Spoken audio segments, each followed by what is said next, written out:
Great. Thank you all for joining us today.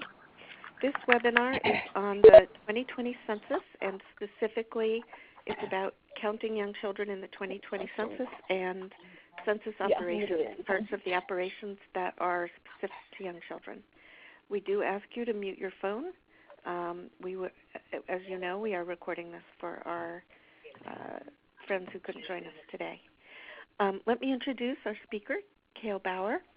She is the Chief of the Integrated Partnership and Communications Branch within the Decennial Directorate at the U.S. Census Bureau. That means she is responsible for the strategic planning and management of the federal government's largest civic engagement campaign, the Integrated Partnership and Communications Operation for the 2020 census. This campaign has the unique goal of reaching every single person in the country.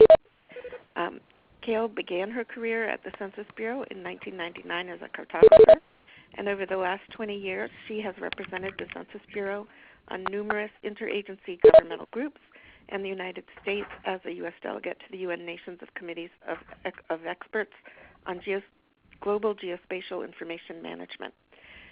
She has agreed today to talk us through the operations of the census with a particular lens on how those operations affect children and how to handle particular issues that come up with children. Please mute your phone if you have not already so that we have really strong sound quality. And Kaile, I am now going to turn this over to you. Okay, great. Thank you. Can everyone hear me okay? I'm going to assume yes unless I see something different in the chat box. But thank you so much for having me today. I'm excited to be able to talk to you a little bit about the 2020 census and some changes that you're going to see this time around if you've participated in any of the past censuses. So we're going to get started right off the bat. Now, our purpose of the census is to get a complete and accurate count of the population and housing for the United States, to disseminate the results of that count to the President, the states, and the American people. It's mandated under Article 1, Section 2 of the U.S. Constitution that we conduct a census every 10 years for apportionment. But that's not all our data is used for. This data is also used to distribute over $675 billion in federal funding annually to states and localities. It's also used to draw congressional and state legislative districts, school districts, and voting precincts.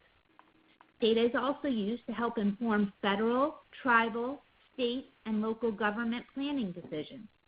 It also helps to inform business and nonprofit decisions. And it provides a critical population benchmark for nearly every other United States survey. So how do we do this massive task? We have some main steps we have to go through. We need to first establish where to count. This time around, this will happen both in office and in the field, and I'll talk about that in a little bit. We're going to motivate response. Our purpose here is to engage, inform, and encourage the public to respond to the census. We're going to do that through self-response, where we'll have multiple ways to respond. People can respond over the internet, by mail, or by phone, at any location, at any time, through a desktop or mobile device.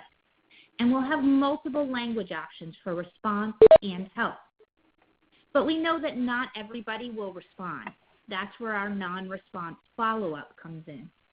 Here we'll use full-scale smartphone technology to capture those responses in the field. And finally, we need to tabulate the data and disseminate the results. We will deliver our apportionment counts to the President and our redistricting counts to the states. We're making improvements in our visualization, easier search functionality, and improved access to data tables and data sets. Now, to do that this time around, we've had to really focus on some key innovations. It's estimated that there will be about 330 million people living in the United States and more than 140 million housing units around the time of the 2020 census. And we must count each and every one of them. So to do this, we've re-engineered the way we take the census. We're leveraging technology to bring our operations into the 21st century. This impacts the ease of responding to the census, the number of offices we need to open, the number of people we need to hire, and the way we manage our workforce. So address and spatial data form the backbone of the census. Now, I mentioned that we need to make sure we count everyone once, only once, and in the right place. To do that, we need to make sure we have an accurate and up-to-date street centerline file and address list. Now, we need to conduct a 100% review and update of the nation's address list, and this is one of our innovations for 2020. In 2009, in preparation for the 2010 census, we had census listers walk every street in the nation and gather a GPS point for every living quarter. Then they verified that our address list was correct, and if not, they made the needed updates. You can imagine this was a huge, costly operation. But for 2020, there's been such advances in geospatial technology that we're able to do a good deal of this work in the office. Using satellite imagery and address files provided by local governments, we're able to verify about 70% of addresses in the office. For the remainder of those addresses where either the imagery isn't clear or the address information is not complete, or there's just too much change happening on the ground, we'll use laptops in the field to update and verify our address list. Now, the 2010 census was a paper-based census. So what did that mean for our operation? It meant that we had to have field managers meet directly with each of their census takers every day. And when they did that, they would provide case assignments and paper questionnaires. They would receive completed forms. They would receive payroll forms and then pass on administrative information. Then those paper forms had to be physically turned in at a local census office daily for processing by the staff. For 2020, our field staff are going to be using electronic devices to conduct their field work.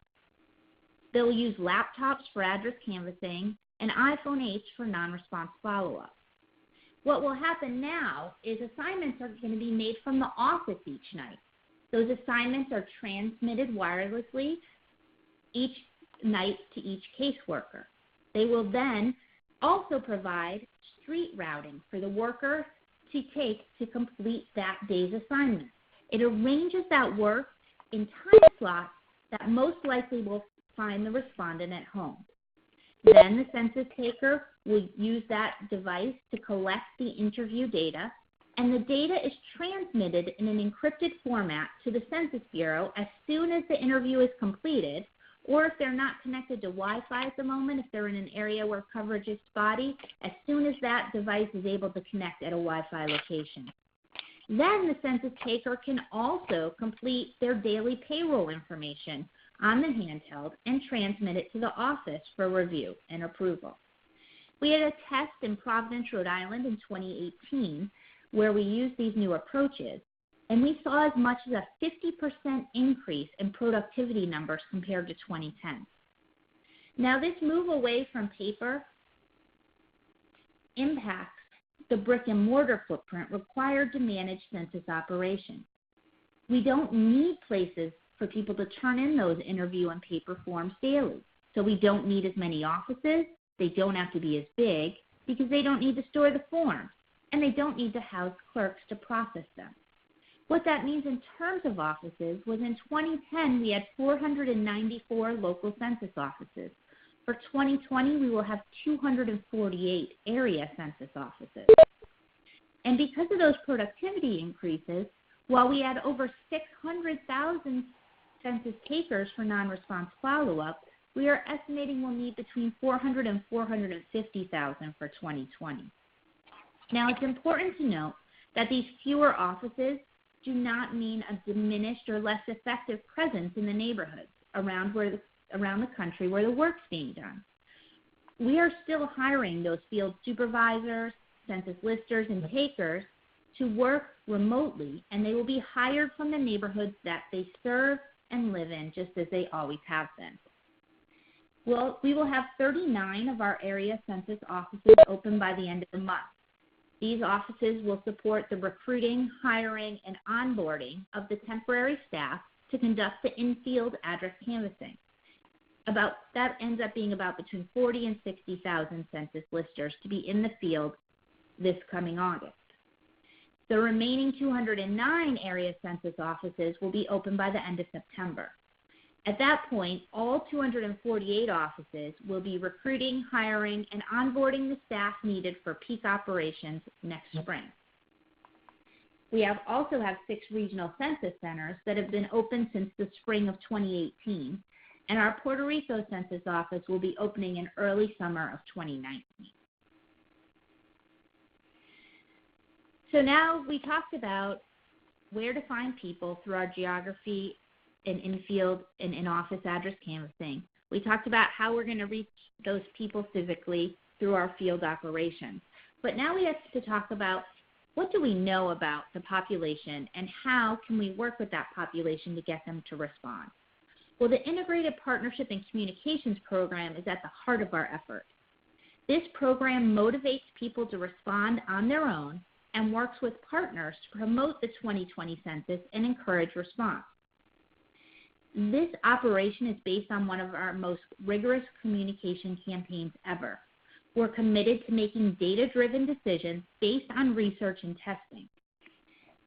Now, prior to Census 2000, the communication effort relied solely on public service announcements, which were not effective at reversing the industry-wide decline in survey response rates. Then in 2000, we implemented a paid advertising campaign and a comprehensive partnership program.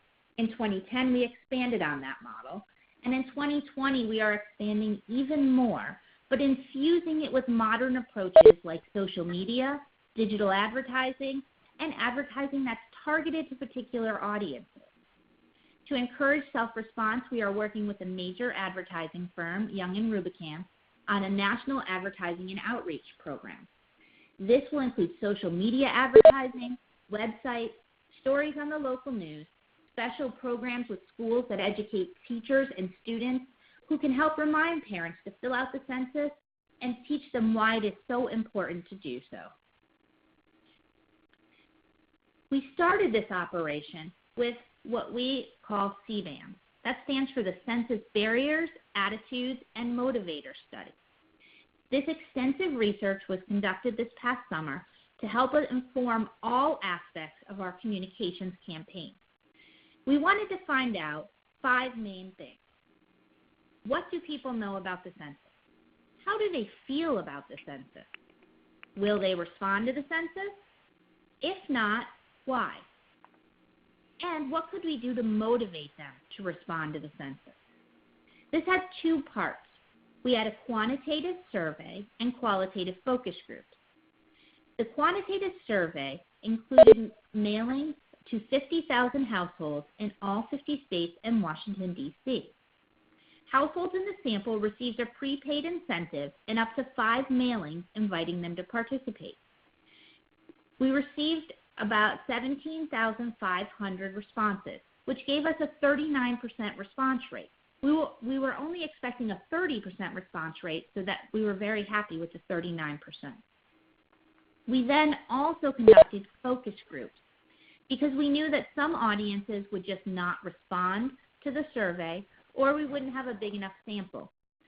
So we went out and conducted 42 focus groups with 11 audiences across 14 locations. 16 of those focus groups were in non-English languages. And because of the timing of the focus groups, 35 of those groups were able to discuss the addition of the citizenship question to the census form.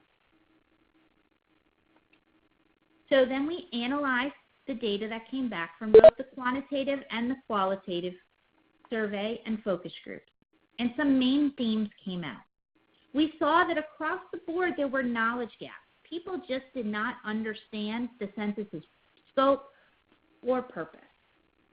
we did see a growing distrust in government and concerns about privacy. And this has been continuing from 2000 to 2010. We're still seeing it in 2020. What was new this time is we saw more of a fear of repercussions about participating in the census.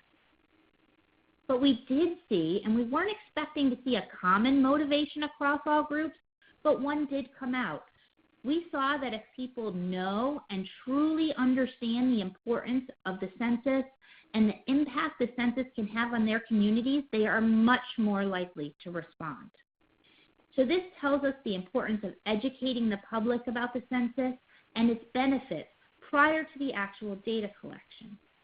Now, all of this data informs every aspect of our operation, from partnerships to social media to recruitment to paid advertising. Here, you can see the results that were specific to our households that had young children. Their intent to respond was a little lower than average, about 60%. We saw some top misconceptions about the census that our campaign can address. And we saw some top attitudinal barriers.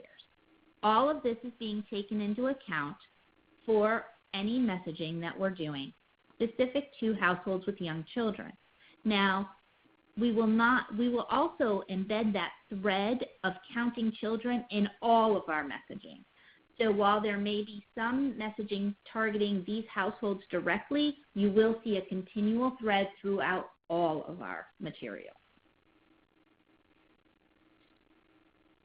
Now, this research, CBAMS research, even included informing our logo and tagline. Here you can see our communication platform or theme of our advertising is Shape Your Future, Start Here. This will be the common thread that you see throughout any of the materials that come out of our partnership and communications campaign leading up to 2020. It's also helping us inform our website. So we're taking a mobile-first approach to developing web properties that support the campaign. Using dynamic content, we can also tailor our experience for target audiences and adjust our approach as the campaign data become available. The first rollout of our 2020 website to complement our communications campaign and to help start educating the public about the purpose and importance of the census will be released later this week. Then, in August of this year, we will refresh the pages with additional content. And in January of 2020, you will see a full update of the pages, including our audience-specific information that will go live in conjunction with our paid advertising. Another program that's been informed by CBAMS is our Statistics in Schools. Now, the census has had a long-standing relationship with the educational community dating back to the 1950 census. But in 2000, we first developed a formal Census in Schools program. We continued this in 2010. The program included a teaching guide, lesson plans, and a very popular giant map. It covered K to 12 students in the United States, Puerto Rico, and the island area. But after 2010, we really saw the benefit of this program. So we worked to turn the educational program into an ongoing one. We wanted to be a consistent and reliable source for the educational community, and we wanted to be able to show teachers and students the variety of data that we offer from all of our different surveys. It's important to know that the resource is intended to supplement existing lesson plans. For 2020, we are expanding on our Evergreen program. We will now have materials for pre-K students that will really hopefully hit home on the importance of the census and those take-home materials that they can bring home to encourage their parents to respond. We will still have our ever-popular giant map. We will have a coloring book for the younger set of kids. And it will cover, the U.S., Puerto Rico, and the island area. We will have lesson plans in English, social studies, geography, math, and sociology. The heart of this program, though, are the standards-based activities that use census data. Right now, you can go to census.gov/schools to access existing resources and sign up for updates. The plan is to have these materials in the hands of schools around the country beginning this fall.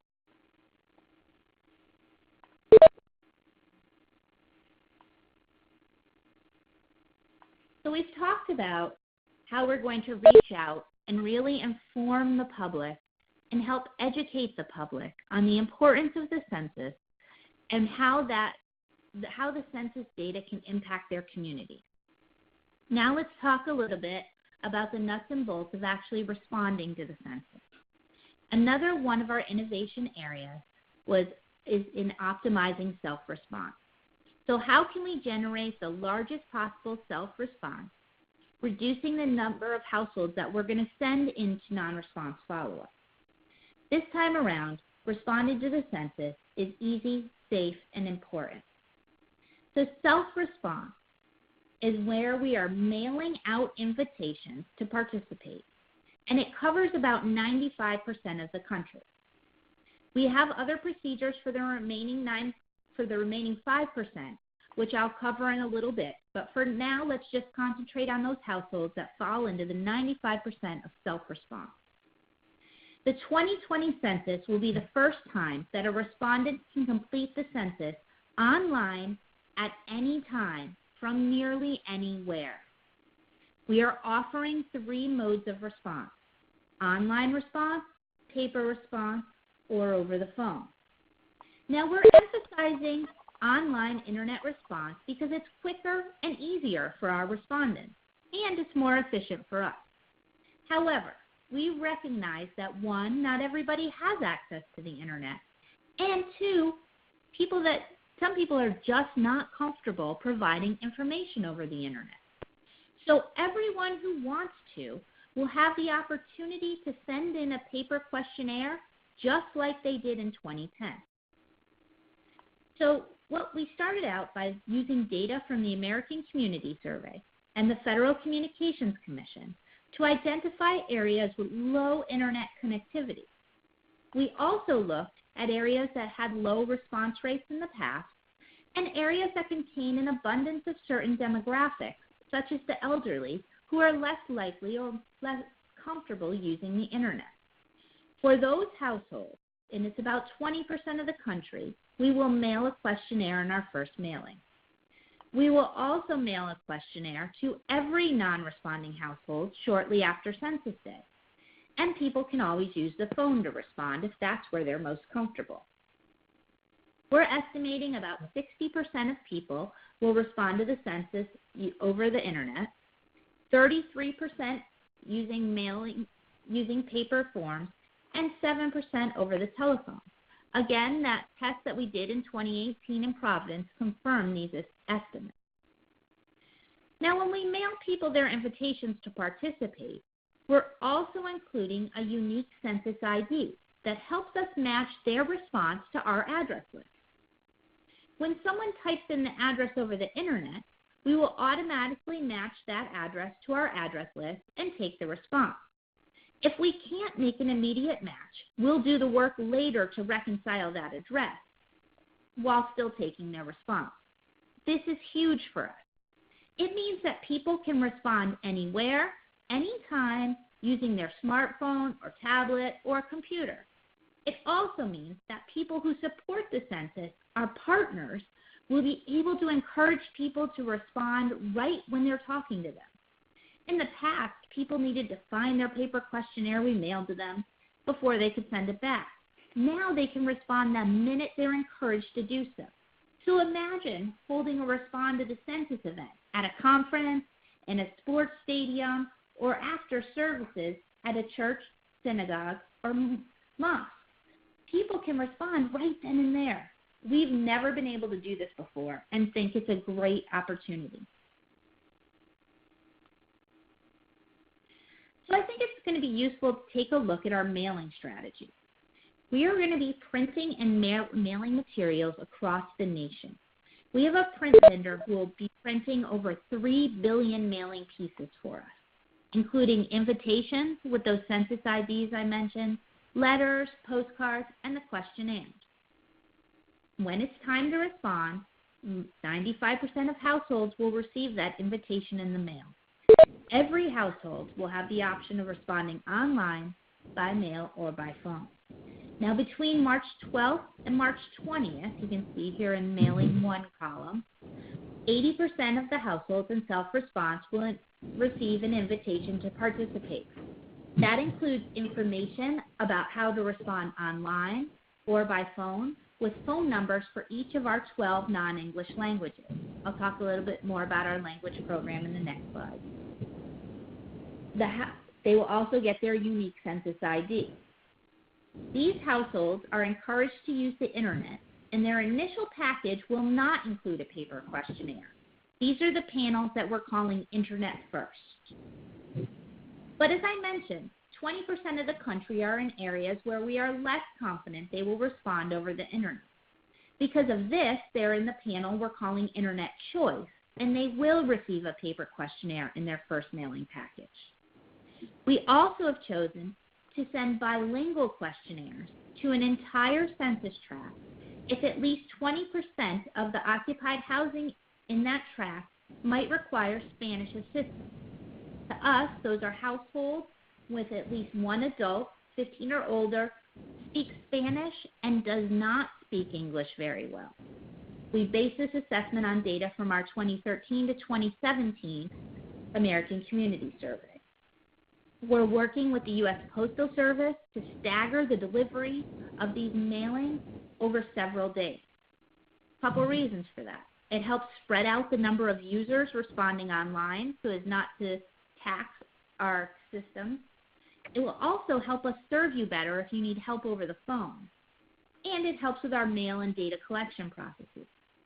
But I want to call out, most importantly, by April 16th at the latest, every household that has not responded to the census will receive a paper questionnaire. Then, between April 20th and the 27th, we'll send one final reminder postcard to remind people that it's not too late to respond. And on May 13th, we begin our follow-up with those in-person field visits to the addresses that have not responded to any of our outreach.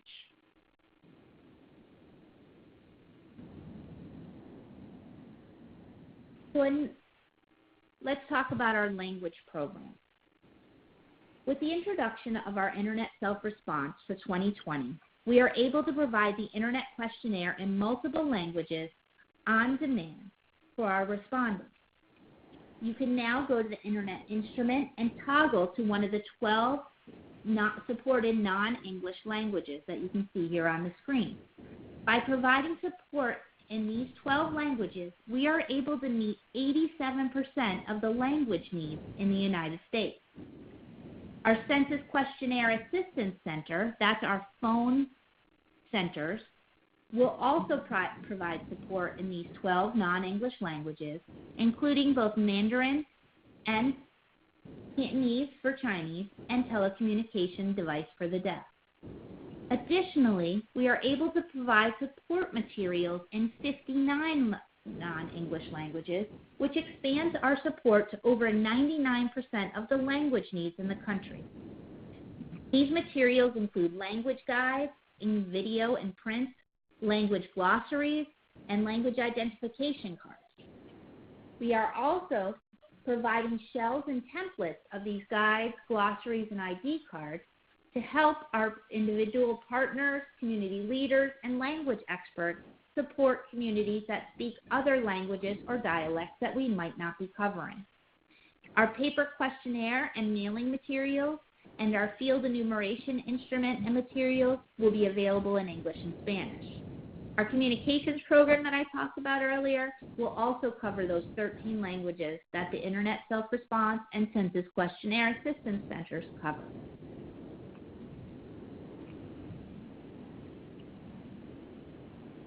So how did we get to the top 12 languages? Well, we started by looking at the American Community Survey data to identify language groups with a high number of limited English-speaking households. What does that mean? That means that no member 14 or older speaks English at home or speaks a language other than English at home but does not speak English very well. We created tabulations of those languages spoken by a minimum of 2,000 limited English households and assessed for translation feasibility. We looked at the list and determined our cutoff would be a population threshold of 60,000 households. All of this combined led us to the 13 languages. So that's that first column on this slide. The rest of the languages on this slide are the 59 languages, up to 59 languages that we're covering through our support material. Let's talk a little bit about where people are counted. Now, it's important to note the 2020 census is a household-based survey. We are counting people at the household that is their usual residence, the place where they live or sleep most of the time. People in certain types of group facilities on Census Day are counted at those facilities. I'll talk a little bit about that in a bit. And people who do not have a usual residence or who cannot determine that usual residence are counted where they are on Census Day, April 1st. On to the kids. How do we assure kids get counted? Here you can see an infographic that we've created to help our partners reach out to their communities about counting young children. You can also download this infographic on our website. So let's look at the first one. The child splits time between two homes. The important thing is we are counting everyone where they live and sleep most of the time. So depending on which household the child lives and sleeps most of the time, that is where they'll be counted for the census. If they are spending an equal amount of time between two homes, we will count them where they are on April 1st. If a child lives in a lower income housing, so this might not be a confusion over where children are counted. People just might not see, again, as we saw through CBAMS, the importance of responding. Here we're asking our partners to reach out and educate the public about the $675 billion in local funding that gets distributed annually based on people's responses to the census. And in this case, there are a number of child-centered programs that receive those funding, such as the Supplemental Nutritional Assistance Program, the National School Lunch Program, and the Children's Health Insurance Program. We notice we are missing children that live in households with young parents or young single mothers. We're trying to emphasize that the census is unobtrusive. It will not take long. It'll be easy and safe to complete. And then newborns get missed. So we need to emphasize that parents should include babies on the census forms, even if they're still in the hospital as of April 1st. And where do you count them if they're in the hospital on April 1st? You're going to count them where they live and sleep most of the time, which will be at the parent's house. Couple more examples. Babies born after Census Day. They will not be counted in the census. So any children born after April 1st are not counted this time around. How about biological, stepchildren, adopted children, grandchildren? Again, the common thread, where they live and sleep most of the time. If they cannot determine where that is, it is where they are staying on Census Day. The same for foster children. What about complex households? So you have extended relatives living in the same household, grandparents, nieces, nephews, aunts, uncles, cousins, in-laws. Same information, where they live and sleep most of the time. And if you cannot determine that place, it is where they will be staying on Census Day. We've made some updates in our internet self-response for addressing the count of young children. So in 2010, it was asking people to count everyone living or staying at this address. For 2020, we've updated that language to read all adults, children, and babies living or staying at this address. We've also updated our help text. You can see the help text says in the Internet self-response, there'll be a little question mark on the screen. You can click on it. This will pop up.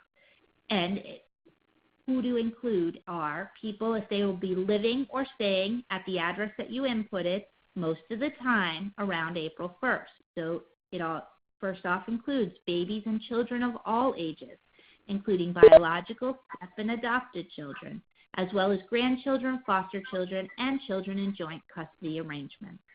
Any other close or extended family members living there, even partners, grandparents, cousins, in-laws, etc. And you can see the rest.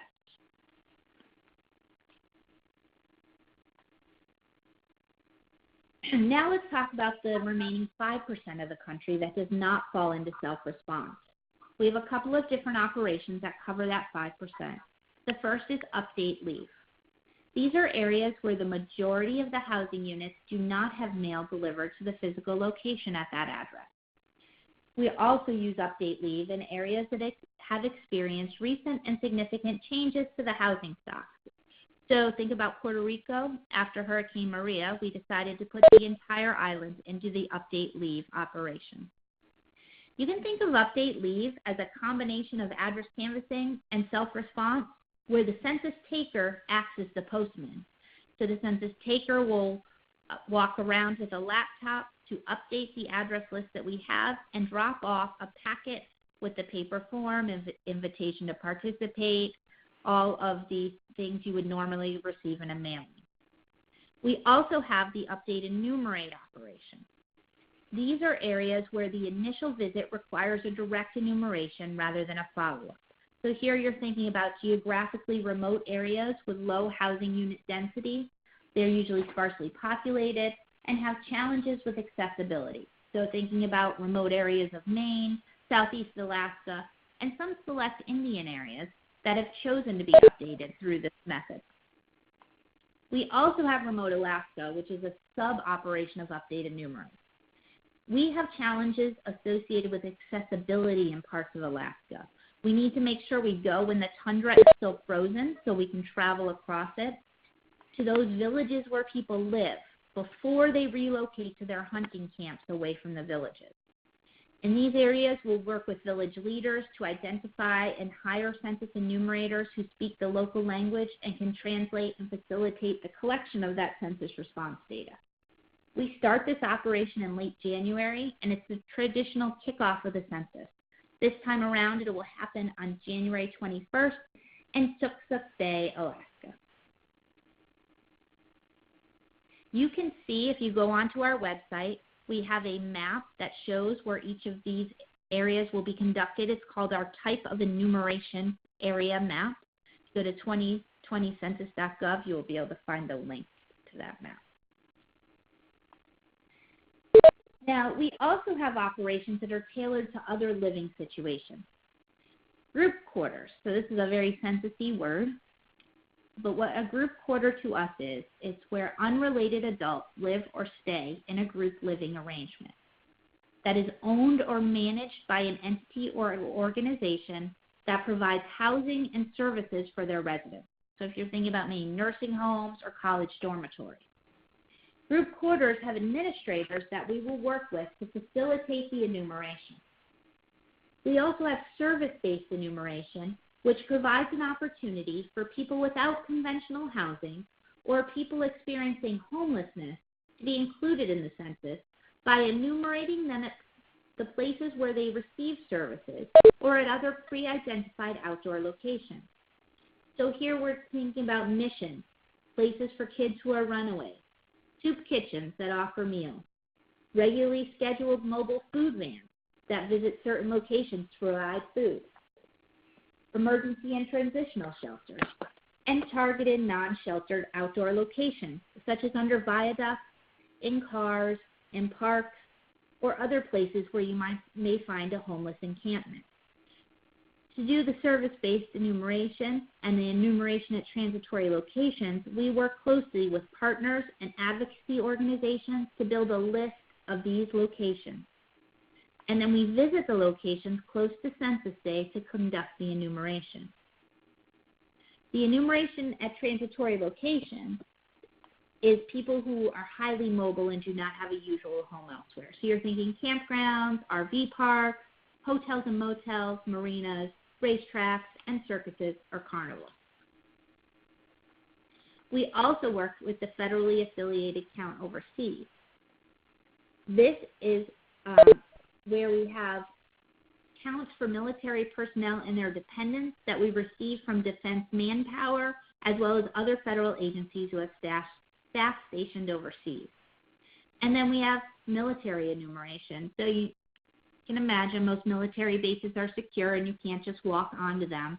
So we will conduct in a state leave type of work of enumeration where we work with those bases to gain access for our census takers. Now we have all these different ways of trying to encourage people to respond, helping people to respond, but we know that there will still be people who will not respond. This is where our non-response follow-up operation comes in. It is our most expensive component of the census. It's also the largest non-military mobilization of the population that this country conducts. We start in early May after we've done everything we can to get people to self-respond, including mounting our most extensive and well-researched communications and partnership program. Now in NRFU, our census takers will visit those households who have not responded using their iPhone and our case management system multiple times in an attempt to get an interview. If we cannot secure an interview, we will attempt to get a proxy response from a neighbor or apartment manager, basically someone who can give us information about the household. In certain cases, we will also use administrative records to help us secure that information. We've also improved our training for our census takers in relation to counting children and making sure that all children in the household are counted. We've included a case study for in-class training involving a respondent who is confused about whether or not to count their grandchild. We've updated our training for our census questionnaire assistants, our telephone operators, and our coverage improvement interviewers. And we've included content and topics related to the undercount of young children and our frequently asked questions available for our census workers. And then finally, once we've conducted our non-response follow-up operation, we then start to tabulate our data. We have some legally required products to put out. We need to have our apportionment counts delivered to the President by December 31st, and our redistricting data to the state by March 31st. These will start rolling out toward the end of February to make sure that we have them to all states by March 31st. We are also developing additional data products that are being defined by the end of this summer. This slide shows you all the ways you can connect with us through social media, where you can find information on our website about everything that I've talked about today. And that is the end of my slides, so I think we can turn it over to questions now that we have about 12 minutes left. Thank you so much. That was really helpful, and we have a whole number of questions here. So I'm going to go through as many as we can, but anything that we can't get to, Kaile, I'm going to email you after the webinar, and if you'd be so kind as to answer them, we can get the answers to everyone. So that sounds great. So the first question is from Juan Garcia. How will the Census Bureau handle new residential construction that is made after January 1st, 2019? Sure. We actually have a program that we call New Construction, where we work with the states and localities to get those addresses in at the last moment. Because of where they come in the cycle, it's possible that they will go into non-response follow-up if we can't make it into the mailing stream in time. Okay. So then the next question is really two parts. The first part is, what happens if you have a P.O. box? And the second part is, what if your address is different than the 911 address? And the questioner elaborated for me. Where she lives, they have colonias in the unincorporated area of the county, which are rural areas. And so people have different street numbers and names of streets. They were going to work with their 911 addressing group, but then thought they heard that it doesn't matter if you have the correct address or not. That didn't sound right to her. And I'm thinking that maybe because it may not be the 911 address that matters, but can you clarify that, both of those for us, Sure. both the P.O. Yep. boxes and the 911? So we do not mail to P.O. boxes. We need to mail to an actual location on the ground because where we need to count the household is critical for apportionment. What happens in areas that only receive mail by P.O. box, those are those areas that will go into our update leave operation. So that's where our census workers will walk around, update the address list that we have, and drop off the mailing, quote, mailing packet that gets left at each door. So is there something that folks on the ground can do to make sure that all those addresses get found? If working with the 911 addressing group isn't the way to do it, what is a good way to do it? So we work with each local government to get those address lists. Geography Division at the Census Bureau has a long-standing partnership with the states and localities, and they run a program called the Local Update of Census Addresses, where the states and localities are actually able to see our mailing list, which is protected by law. We are not able to share it unless you sign a whole bunch of paperwork that you cannot use it for any other purpose, and that is reserved strictly for those states and local governments that provide us with that information. They are checking our list to make sure everything they have given us is incorporated through that. So it's through those state and local governments that we get those addresses. Great. So I'm now going to combine the two questions because they're all about materials for early childhood education programs. The first question is, what resources exist for early childhood education programs? Is anything from the census and schools program specific to child care and Head Start? And then a second questioner asked us, it would be nice to have a much more detailed description of the school outreach plan. What is the timeline exactly? When exactly? What will things be available to the schools? And what will the schools have to produce themselves? And that person added, the only thing I heard is that a huge map and a coloring book would be available and that there will be a pre-K curriculum. Sure. Gail, do you feel comfortable answering that? Because I also can add a little bit from the presentations I've done with Vicki. Yes, so we are producing lesson plans, teaching guides, and the maps and coloring books. For the detailed timeline, I would refer that back to our Statistics in Schools program to give you a kind of better thing. I'm not comfortable answering that right now. I know that the materials goal is to be in the hands of schools around the country in the September-October timeframe of this year. So I'm going to add to that I've been doing some presentations with Vicki from Statistics in School, and I'm making a note that there's actually a chart of the timeline, and I will send that with the slides. That is for the K-12 program. They are still figuring out the preschool program and details. But I do know one date pretty clearly in my head, which is that they're going to send materials, I think it's to all the superintendents, in September in a tube. And so one of the things that you may want to do is work with your school districts to make sure they know in advance that it's coming and why it's important for them to use it, so that when it arrives on their desk, they know what's going on.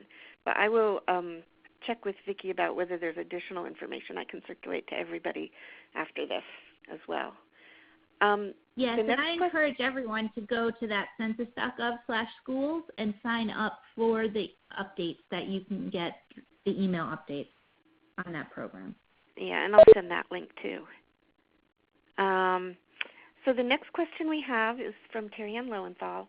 Is the Bureau or YNR partnering with Dolly Parton's Imagination Library program to reach young children, especially those in low-income and rural areas? I don't know if they are participating with Dolly Parton's program specifically. That would be a question for Vicki. I know they are trying to reach out to different influencers to reach those harder to count communities. Okay. The next question is also from Juan Garcia. Did the 2018 census test, I think he's referring to the Providence one, include the citizenship question? It did not. Okay. Then we have a question from Ann Cass. Will there be questionnaire assistance centers, QACs, this time?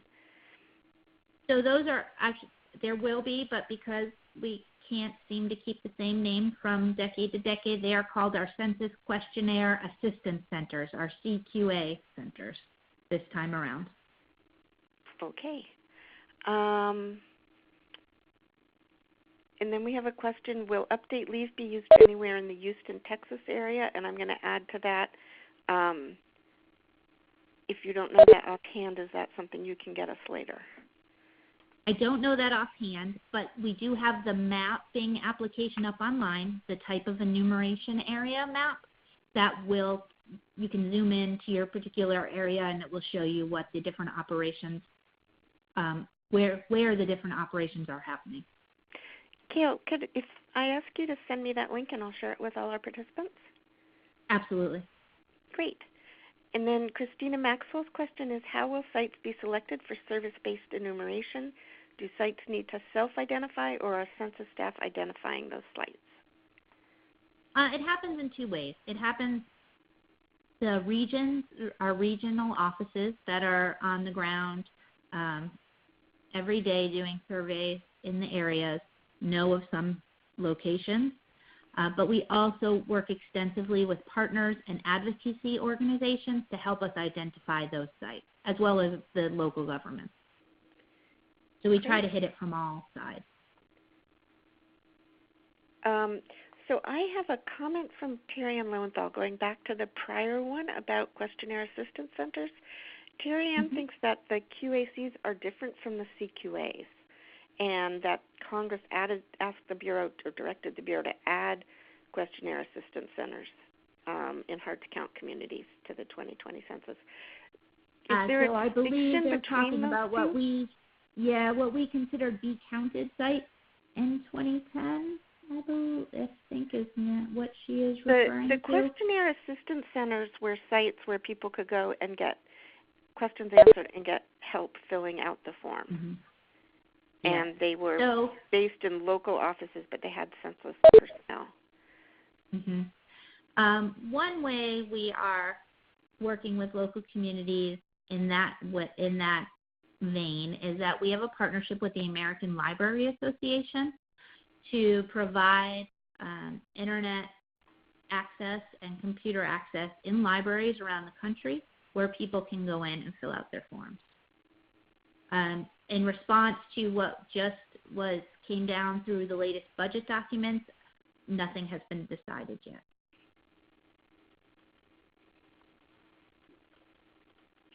And then I do want to add that your colleague Claire Ross wrote in and said that, in fact, they do have a partnership with Dollywood. Both Statistics School and the National Partnership Program have been talking with them, and they're interested in putting Census 101 and information on undercount of young children into the books that they distributed. One last question. Is the correctional facility in the group quarters the same as prisons? There are people who would prefer prisoners to be counted at their last home address, so the federal funding helps their families and communities, not increase the numbers of the location where the prison is. Will the Bureau do anything to address this, or must it be settled at the state level? The people who are in correctional facilities and prisons and such will be counted at the location of that facility. And can you clarify whether that's something that can be changed at the state level? It cannot. It cannot. I can also send you, Deb, the link to our residence criteria, which kind of outlines this in even more detail for people. That would be great if you could do that. The person who asked the question said that she believes people in California are trying to pass some type of legislation to address this in California. But if you could send me more information on that, and in particular whether states could adapt that. I mean, I guess my own personal question is whether the census content would have enough information to even figure out what people's home addresses were if they're counted in the prisons. We would not, because we are asking where they mainly live or stay, which would be in their facility. But I am not a lawyer, and I'm not going to venture into those waters today. Okay, so this is interesting. I am now hearing that there are efforts in California, Washington, and Nevada to try and change this. So everyone who's on the webinar, I will try and get more information for all of you about that and share that separately. I don't exactly understand how that can be done, but I will try and figure it out and get you the answers that we can get you. I'm just checking back right now to see if we have additional other questions to be answered. I think we have addressed them all. I do want to say a couple of things. First of all, thank everybody for participating, and Kaile, thank you so much for going into so much detail. I'm really grateful. This, I think, was really helpful for many people. Secondly, the census has agreed to check. I will write up all the information that we got in this, and the census has agreed to check it to make sure it's accurate. So there will eventually be a paper fact sheet that answers the question specifically about the young children and where people get counted on days and who's in the family, all of that stuff. We're going to get on paper and make sure with the Census Bureau that we have it right, so you'll have a reference tool. I hope you all found this helpful. If you have more questions afterwards, please shoot me an email, because one of the goals of our partnership with the Bureau is to make sure that we have as much clarity as possible about how children should be counted, and we want to get all the questions answered that we can. Thank you so much, Kaile. This was great, and everybody have a wonderful day. Thank you. Have a good one.